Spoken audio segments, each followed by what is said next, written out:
आज हम लोग डिस्कस करने वाले हैं class 10 math chapter 6 triangles exercise 6.2 solution introduction. इससे पहले हम लोगों ने एक्सरसाइज 6.1 का इंट्रोडक्शन और सॉल्यूशन कर चुके हैं। आज हम लोग एक्सरसाइज 6.2 का इंट्रोडक्शन पढ़ने वाले हैं।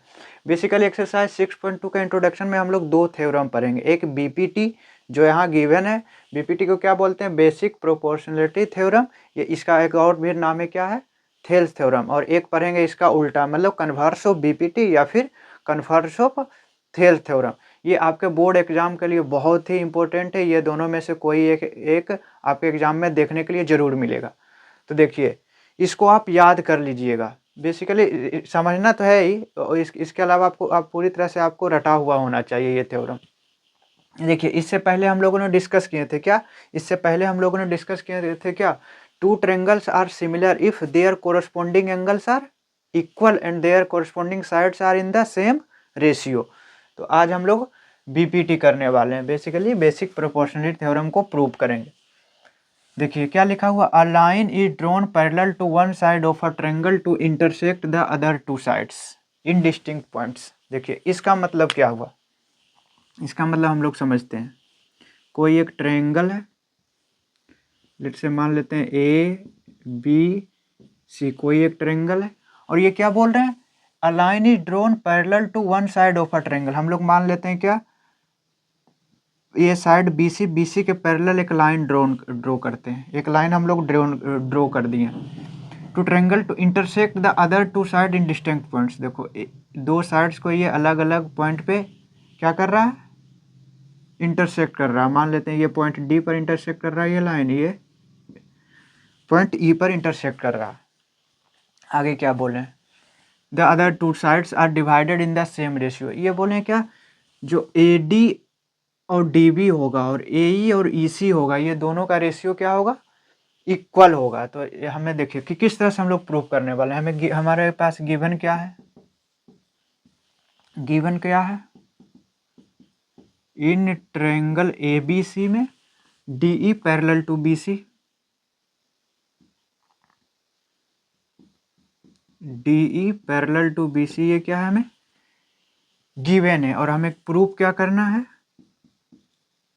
To prove A D upon D B,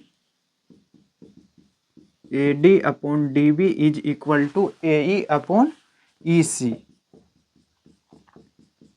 ये हमें प्रूव करना। बेसिकली हमें ये दोनों पैरेलल गिवन है, तो ये दोनों साइड्स के जो डिवाइड कर रहा है डी और ई, दो डिस्टिंक्ट पॉइंट पर उसका रेशियो सेम है, ये हमें प्रूव करना है।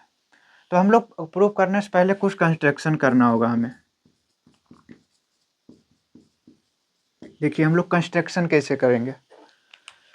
देखिए हम लोग डी से सी को मिला दिए और बी को ई से मिला दिए। यहाँ तो कोई दिक्कत नहीं होना चाहिए। क्या लिखेंगे, ज्वाइन बीई एंड डीसी।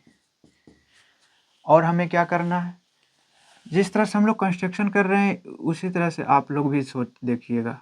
देखिए ये हमको क्या, ये हमको तो रटा हुआ है। बेसिकली एक तरह से कह सकते हैं हमको रटा हुआ, क्योंकि हम लोग पहले पढ़ चुके हैं। इसलिए जैसे जैसे हम लोग को कोई टीचर बताएं उस तरह से हम आपको बता रहे हैं। एक बार हम बता देंगे आपको, उसके बाद आप भी सीख जाइएगा। तो जिसे हम कर रहे हैं वैसे आप भी करना शुरू कर लीजिएगा। देखिए ये एम मान लेते हैं पॉइंट और ये एन मान लेते हैं पॉइंट। दो परपेंडिकुलर ड्रॉन किए, ठीक ना, दो परपेंडिकुलर क्या किए हम लोग, ड्रॉ किए। कौन कौन सा, D N and E M, D N and E M.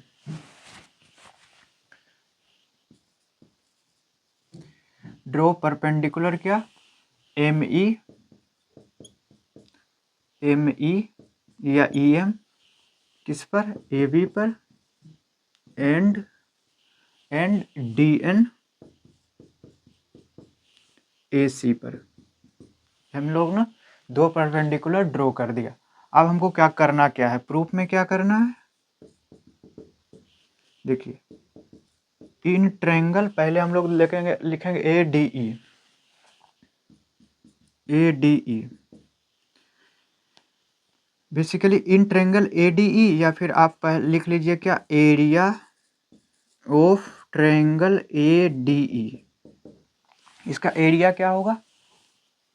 ADE का एरिया क्या होगा?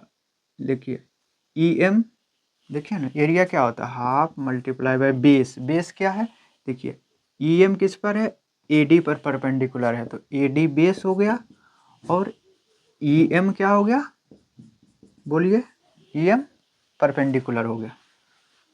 फिर हम लोग एरिया ऑफ ट्रायंगल, हम लोग यही परपेंडिकुलर लेंगे, EM ही परपेंडिकुलर लेंगे। अब आप हमें बताइए, क्या EM परपेंडिकुलर किसी और ट्रायंगल का एरिया क्या परपेंडिकुलर है? किसी और ट्रायंगल का परपेंडिकुलर है EM? तो आप बोलिएगा हाँ। कैसे? देखिए BED या BDE, या फिर आप लिखिए BDE। देखिए BDE है ना, BDE बेसिकली एक ऑब्ट्यूज एंगल है। ऑब्ट्यूज एंगल का परपेंडिकुलर क्या होता है? बाहर होता है, उस ट्रायंगल से बाहर होता है। तो क्या लिखेंगे? एरिया क्या हो जाएगा? हाफ, इस पर है BD पर, BD बेस हो गया। देखिए ना ऑब्ट्यूज एंगल का ऑब्ट्यूज एंगल ट्रायंगल का परपेंडिकुलर देखिए बाहर हुआ ना, ये परपेंडिकुलर, इसको हम बढ़ा दिए, ये परपेंडिकुलर क्या हो गया? बाहर हो गया। बेसिकली ये BD है, BD के बाहर क्या है? परपेंडिकुलर EM है। तो बेस क्या हो गया मेरा? BD, और EM क्या हो गया? परपेंडिकुलर। ये हम लोगों ने देखे। अब क्या करेंगे?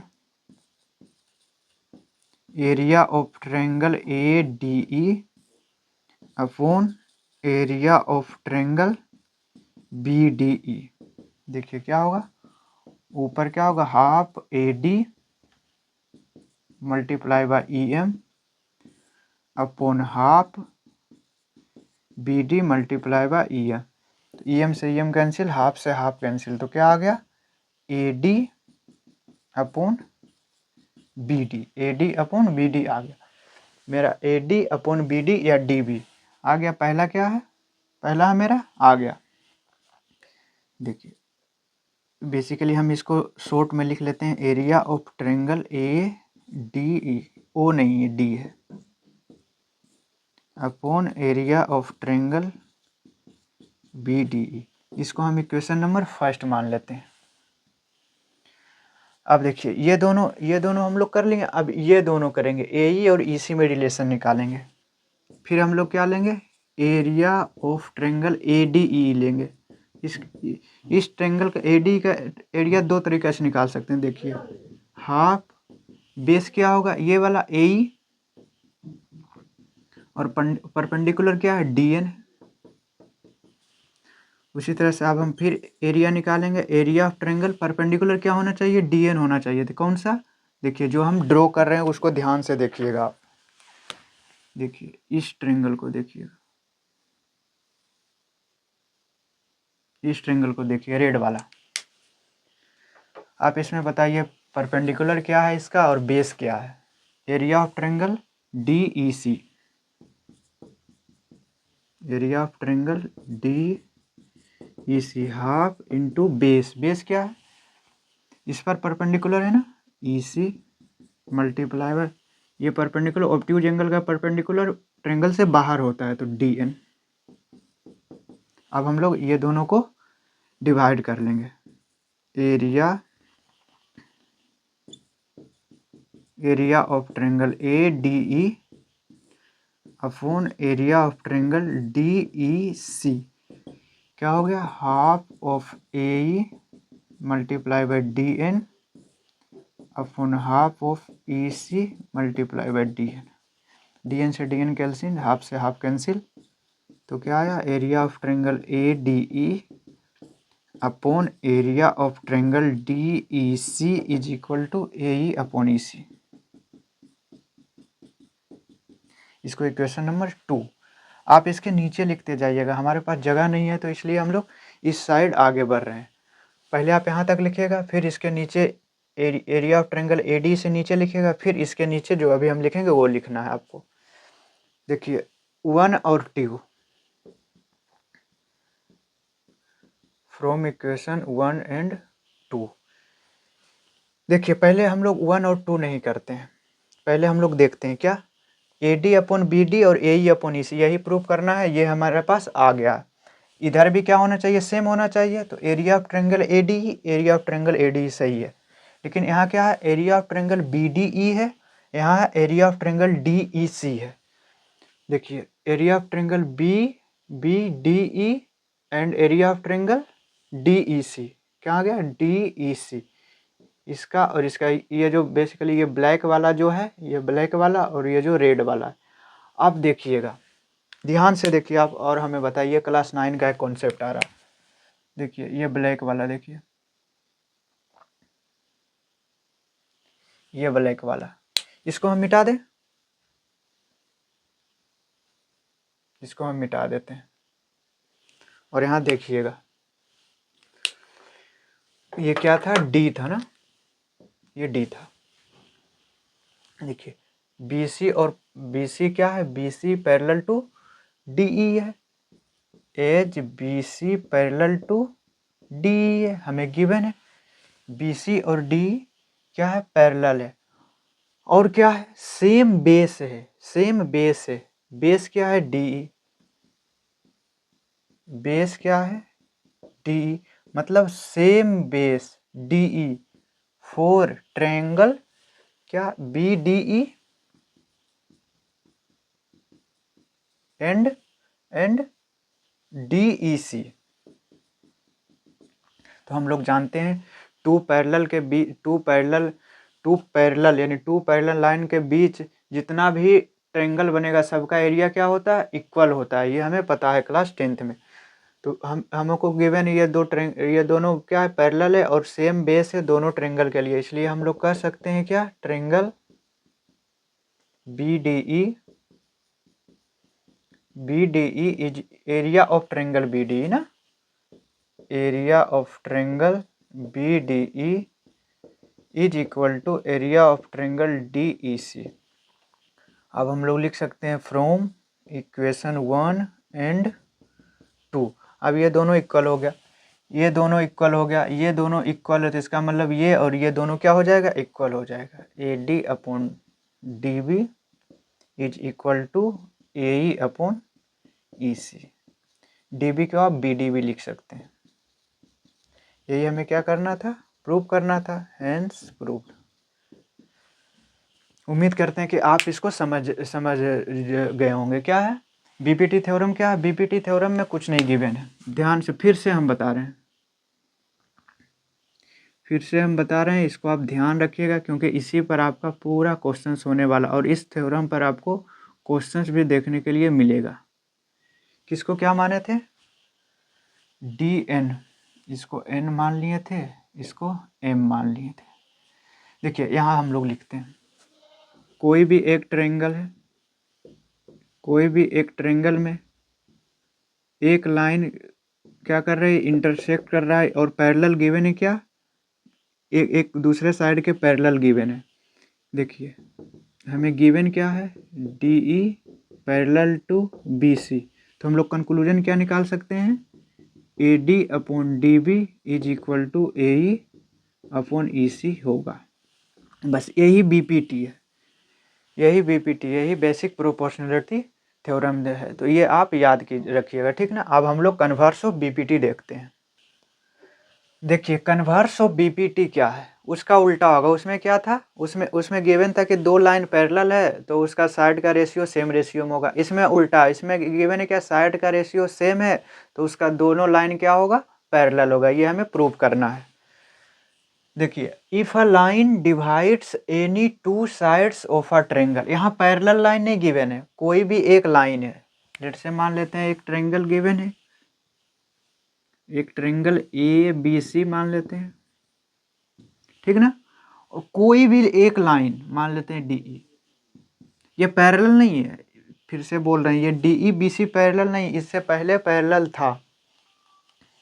If a line divides any two sides of a triangle, ठीक है, DE को कोई दो साइड्स के ट्रायंगल को डिवाइड कर रहा है, ठीक है, इन द सेम रेशियो, ये हमें गिवन है, जो गिवन है वही लिखना है बस। AD upon DB, AD upon DB is equal to AE upon EC, AE upon EC, ये हमें गिवन है। Then the line is parallel to the third side. ये बोल, और हमें प्रूव क्या करना है, to prove DE parallel to BC, DE parallel to BC। देखिए इसमें क्या करना, इसमें भी एक कंस्ट्रक्शन करना। ये DE BC के पैरेलल नहीं है ना, ये हमें गिवन नहीं है, ये हमें प्रूव करना है क्या DE BC के पैरेलल है। तो इससे पहले हम लोगों ने एक्सरसाइज 1 में देखे थे ना, चैप्टर 1 में देखे थे क्या, इरेशनल नंबर और रेशनल नंबर वाले को ना, बेसिकली √2 को प्रूव करना था, ये इरेशनल है ना, मेथड ऑफ कॉन्ट्राडिक्शन देखे। तो उसी तरह से हम लोग यहाँ मेथड ऑफ कॉन्ट्राडिक्शन से प्रूव करेंगे।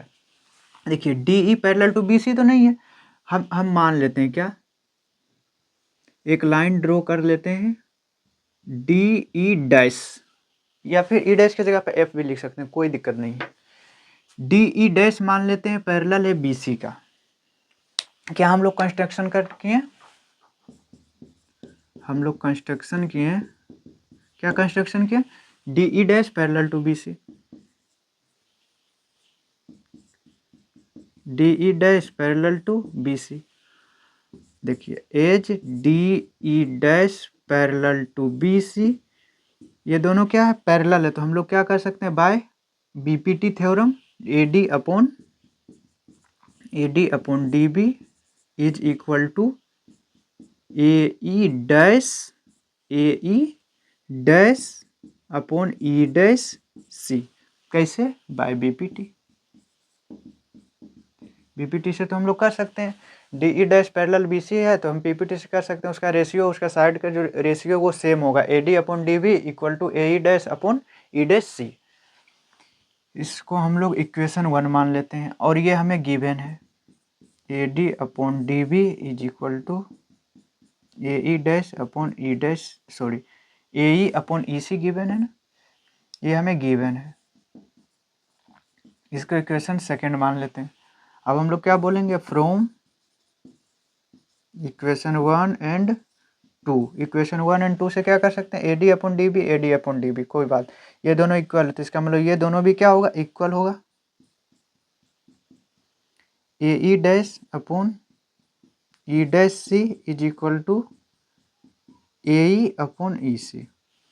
आप यहाँ से ध्यान से देखिएगा, बस अंतिम पड़ाव है ना।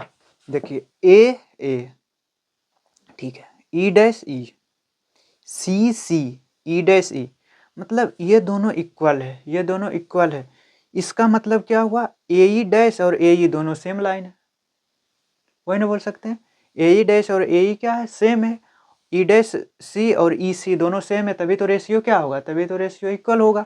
बेसिकली यदि AE 1 है, ये 2 है, तो इसका मतलब AE डैश 1 है, तो इसका मतलब AE भी 1 होगा, और E डैश C 2 है, तो EC भी क्या होगा, 2, तभी तो ये रेशियो क्या होगा, इक्वल होगा। इसका मतलब A तो यहाँ मिल रहा है, लेकिन यहाँ E डैश और E दोनों क्या है, अलग है, ये दोनों अलग है, E डैश और E अलग है, लेकिन वास्तव में ये अलग नहीं है, वास्तव में ये अलग नहीं है। यदि ये दोनों E डैश और E अलग होता तो इसका रेशियो सेम कहाँ से होता, नहीं ना, तो हम लोग बोल देंगे कि क्या, E and E dash are coincide, E and E dash are coincide, इसका मतलब हम लोग क्या क्या बोल सकते हैं, ये दोनों क्या है, सेम ही है। जब ये दोनों सेम ही है तो हम लोग बोल सकते हैं क्या, हम लोग बोल सकते हैं क्या, DE पैरेलल टू BC हो जाएगा, DE पैरेलल टू BC होगा बाय BPT थ्योरम। देखिए तो क्या हम लोग बोल सकते हैं अंत में, DE पैरेलल टू BC, यही हमें प्रूव करना था, यही हमें प्रूव करना था। तो बस आज के लिए हम लोग इतना ही रखते हैं। हम लोग आज BPT थ्योरम और कन्वर्स ऑफ BPT क्या किए, प्रूव किए। ये दोनों आपको याद होना चाहिए, हम लोग किस तरह से लिखें, किस तरह से सॉल्व किए, वो आपके माइंड में ज़रूर होना चाहिए, क्योंकि यदि ये आपको याद है तभी आगे का क्वेश्चंस भी बनेगा। और देखिए हम लोग बता देते हैं, आपको याद क्या रखना है, 2 चीज़ें याद रखना है ना। हम लोग 2 थ्योरम पढ़े हैं तो 2 चीज़ें याद रखेंगे। मान लेते हैं कोई एक ट्रायंगल ये ABC है, और ये भी मान लेते हैं ABC है, ठीक है, ये DE, ये DE। देखिए if DE parallel to BC, ये दोनों पैरेलल है, तो इसका मतलब A D upon D B is equal to A E upon E C होगा। ठीक है, ये बीपीटी थ्योरम बोल रहा था। और ये बोल रहा है क्या, इफ इसमें गिवन क्या है, A D upon D B is equal to A E upon E C, ये गिवन है, तो हम लोग बोल सकते हैं क्या, then D E parallel to B C, basically इसका अपोजिट। ये दो चीज़ें आपको याद रखना है। अब हम लोग एक्सरसाइज 6.2 के जो भी एग्जाम्पल गिवन है उसको हम लोग नेक्स्ट वीडियो में हम लोग सोल्व करेंगे, और उसके बाद एक्सरसाइज 6.2 का एक्सरसाइज सोल्व करेंगे। तो बस आज के लिए इतना ही रखते हैं। उम्मीद करते हैं आपको समझ में आ रहा होगा और आप लोग PYQ जरूर सोल्व कर रहे होंगे, क्योंकि जब आपके पास 1 से 2 महीना है, आप जितना भी क्वेश्चन प्रैक्टिस कर सकते हैं उतना आपको फ़ायदा होगा। तो बस आज के लिए इतना ही रखते हैं।